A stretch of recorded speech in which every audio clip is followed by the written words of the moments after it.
हाय दोस्तों, कैसे हैं आप सभी। मैं डॉक्टर आनंद फिर से अपने YouTube चैनल पर आप सभी का स्वागत कर रहा हूं और आशा कर रहा हूं सभी ठीक है, मस्त है, एंजॉय कर रहे हैं। मैं आ चुका हूं थर्ड मोस्ट इंपॉर्टेंट क्वेश्चन के ऊपर, है ना। थर्ड मोस्ट इंपॉर्टेंट क्वेश्चन के ऊपर अंतिम प्रहार की सीरीज चल रही है। Universal human values and professional ethics का सब्जेक्ट चल रहा है। फिर से रिमाइंड करा रहा हूँ, IT और FM के भी सब्जेक्ट के अंतिम प्रहार आज ही पूरी लाने की कोशिश मेरी तरफ से रहने वाली है। तो जल्दी से अपन क्वेश्चन पढ़ लेते हैं। ये क्वेश्चन बड़ा इंटरेस्टिंग है, 2-3 बार घुमा घुमा के क्वेश्चन आता है। क्या कह रहा है? Understanding human being as the coexistence of the I and the body. ठीक है, understanding the body as the instrument. I am the doer, I am the seer and I am the enjoyer, body is only my instrument. ऐसा करके एक statement आएगा और कहेगा कि explain. I am the doer, I am the doer, I am the seer, I am the enjoyer, body is only my instrument. अब यहाँ पर बात क्या हो रही है, पहले वो थोड़ा सा जान लेते हैं। यहाँ पर बात ये हो रही है, क्वेश्चन क्या है, क्वेश्चन को समझ लेते हैं। क्वेश्चन ये कहना चाह रहा है कि दो पार्टी है, एक पार्टी तो आई है और एक है बॉडी। बॉडी ये जो आपका फिजिकल अपीयरेंस है वो बॉडी है, और आई यहाँ पर चेतना, मन को कहा गया है। यानी कि बॉडी केवल देख रहा है, सुन रहा है और काम कर रहा है। किसके इशारों पे कर रहा है? आई के इशारों पे कर रहा है। यानी कि I am the doer, I am the seer, I am the enjoyer. सारी चीजों का मजा किसको मिल रहा है? आई को मिल रहा है, यानी कि बुद्धि को मिल रहा है। बुद्धि यहाँ पर चेतना, मन, दोनों तीनों चीजें एक ही है ना। वैसे बुद्धि और मन अलग अलग होते हैं, लेकिन जब हम इसकी थ्योरी में जा रहे हैं तो एक ही मिल रहा है। बाकी इसके अदर पार्ट्स में हम जब जाएंगे तो अलग अलग है।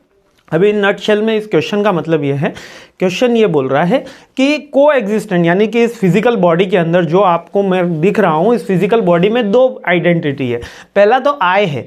आई यानी कि वो जो चेतना है जो मेरे को रिएक्ट करा रही है, जो मेरे को यहाँ पर ये बता रही है कि अगर पंखा नहीं चलेगा तो आपको गर्मी लगेगी, प्यास लग रही है तो आपको पानी पीना है ना, आपको एंटरटेनमेंट चाहिए तो मूवी देखनी होगी, आपको कहीं घूमने जाना होगा। तो ये आई की बात है। और बॉडी क्या है? आपका फिजिकल अपीयरेंस, जिनसे हम देख पा रहे हैं, सुन पा रहे हैं, महसूस कर पा रहे हैं, वो फिजिकल अपीयरेंस। लेकिन पूरा कंट्रोल किसके द्वारा चल रहा है? आई के द्वारा चल रहा है। यदि आपका मन नहीं तो दुनिया की कोई ताकत आपको पढ़ा नहीं सकती। आपकी फिजिकल बॉडी कितना भी फिट हो, कितना भी हेल्दी हो, आप कुर्सी टेबल पे बैठ जाओ, लेकिन जब तक मन नहीं है, यहां पर आई मतलब मन से ही है।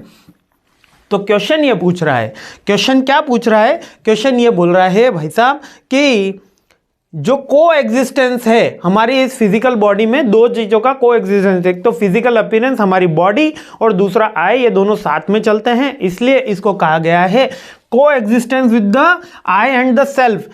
Material bodies explore the various philosophy traditional. अब यहाँ पर ईस्ट वेस्ट, तो साइंटिफिक लैंग्वेज में तो कभी कोई मन को माना ही नहीं गया। साइंटिफिक लैंग्वेज में क्या कहा जाता है कि ब्रेन ही है वो सारी चीजें कंट्रोल कर रहा है, लेकिन मन कभी यहाँ है, कभी अभी इंडियन क्रिकेट टीम के वहाँ पहुँच गया, कभी इंडिया इंग्लैंड के मैच में पहुँच गया, कभी अर्जेंटीना केरल आ रही है खेलने के लिए तो वहाँ पहुँच गया। तो चल रहा है मन। तो ये जो मन है वो हमारी फिजिकल बॉडी के अंदर ही अपीयर करता है और यही सारा एक्ट करवाता है। तो यहाँ पर ये क्वेश्चन बार बार पूछा जाता है कि जो चीज़ें हैं, दोनों चीजें हैं, इस स्टेटमेंट को एक्सप्लेन करिए। तो आपको सिंपल सा बोलना है कि ये स्टेटमेंट में यही बोला गया है कि जो बॉडी है हमारा फिजिकल बॉडी, इसके अंदर को एग्जिस्टेंस रहता है, एक तो फिजिकल बॉडी का और दूसरा आई का। आई जो है वो कंट्रोल करता है बॉडी को, है ना। The idea of human being को एग्जिस्टेंस चलता है। According to the theory, relationship between I and the material body is not the duality. ये ड्युअलिटी नहीं है, ये एक ही चीज है ना। यानी कि हम दिख रहे हैं दो, मतलब होते दो है लेकिन सिंगल ही बात करी जाती है। ऐसा नहीं कहा जाता मेरा मन है वहां जाने का तो मैं ही जा रहा, मन जा रहा है, फिजिकल बॉडी भी वहां पे जा रही होती है। इस थ्योरी को मैंने काफ़ी डिटेल के अंदर डिटेल वीडियोस में एक्सप्लेन किया है। यहाँ पर ये इंपॉर्टेंट क्वेश्चन में हमको केवल यही याद रखना है कि इसकी थ्योरी में हमको 2 से 3 पेज लिखने हैं। इसकी थ्योरी में हमको ये बताना है कि जो बॉडी है वो कंट्रोल किसके द्वारा होती है? आई के द्वारा होती है। आई हमारी एक तरीके की चेतना होता है, मन होता है, जो हमारी बॉडी को कंट्रोल करता है, देखता है। यानी कि अगर पानी से प्यास बुझेगी, ये किसने बताया? लॉजिकल, ये आई ने बताया। मेरे को एसी में कंफर्टेबल लगेगा और धूप में जाऊंगा तो अनकंफर्टेबल होगा। अभी गया नहीं हूं, लेकिन जाने पे, धूप में जाने पे गर्मी लगेगी और एसी में बैठने पे मैं कंफर्टेबल जोन में आऊंगा। ये बात हुई। अब मान लेते हैं कि जैसे इंडिया वर्ल्ड कप फाइनल हार गई थी, तो बहुत दुखी हो गए। क्या फिजिकल बॉडी पे कुछ उसका स्ट्रक्चर पर प्रभाव आ रहा था? नहीं आ रहा था, मतलब माइनर, अपन लेटे लेटे आराम से मैच देख रहे थे, अपना तो खेला नहीं वहाँ जाके, है ना। तो इंडिया जब फाइनल हार गई तो हर भारतीय का मन निराश हो गया। क्यों हो गया? क्योंकि वहाँ पर आय जो है वो परेशान हुआ था। जब हमको कोई कमोडिटी मिलती है, कोई गुड्स मिलता है, मान लेते हैं हम कोई नया फ़ोन लेकर आए, एप्पल का ले आए, सैमसंग का ले आए, वन नोट ले आए, तो कुछ समय के लिए खुश हो गया। कौन खुश हुआ? यहाँ पर आय खुश हुआ। तो यहाँ पर ये लाइन यही कह रही है कि बॉडी में दोनों चीज़ें, फिजिकल अपीयरेंस भी है जो आपको बाहर दिखाई दे रहा है, और आय भी है जो सारी चीज़ें कंट्रोल करता है। यही सारी बातें इंपॉर्टेंट। और एक सेकेंड क्वेश्चन में एक पॉइंट रह गया था, मैं यहाँ पर उसको कवर कर लेता हूं, कंटिन्यूस हैप्पीनेस एंड प्रोस्पेरिटी। ये सेकंड क्वेश्चन का था, ये थर्ड का नहीं है। कंटिन्यूस हैप्पीनेस क्या होती है? वैसे तो बेसिकली कहा जाता है कंटिन्यूस हैप्पीनेस इज मिथ, यानी ऐसा कोई चीज है ही नहीं कि इंसान हमेशा खुश रहे, लेकिन इंसान तभी हमेशा खुश रह सकता है। Continuous happiness is a state of moment, state of emotion कह सकते हैं, स्टेट ऑफ इमोशन जो रेगुलर अपीयरेंस में यूजुअली देखने को नहीं मिलता, लेकिन वह व्यक्ति जो थिंग में माइंड न लगाए, यानी कि किसी कॉमोडिटी प्रोडक्ट के अंदर माइंड न लगाए, वो कंटिन्यूस हैप्पीनेस अचीव कर सकता है विदाउट रिजल्ट के परवाह किए। यानी कि मान लेते हैं आज अपन को बहुत अच्छा क्रिकेट खेलना है, तो आप पूरे टाइम क्रिकेट एंजॉय करेंगे, है ना। जैसे कि हम मूवी देखते हैं, कोई एक मस्त मूवी आई, मान लेते हैं बाहुबली की अच्छी मूवी आई, है ना, बाहुबली कंक्लूजन आई।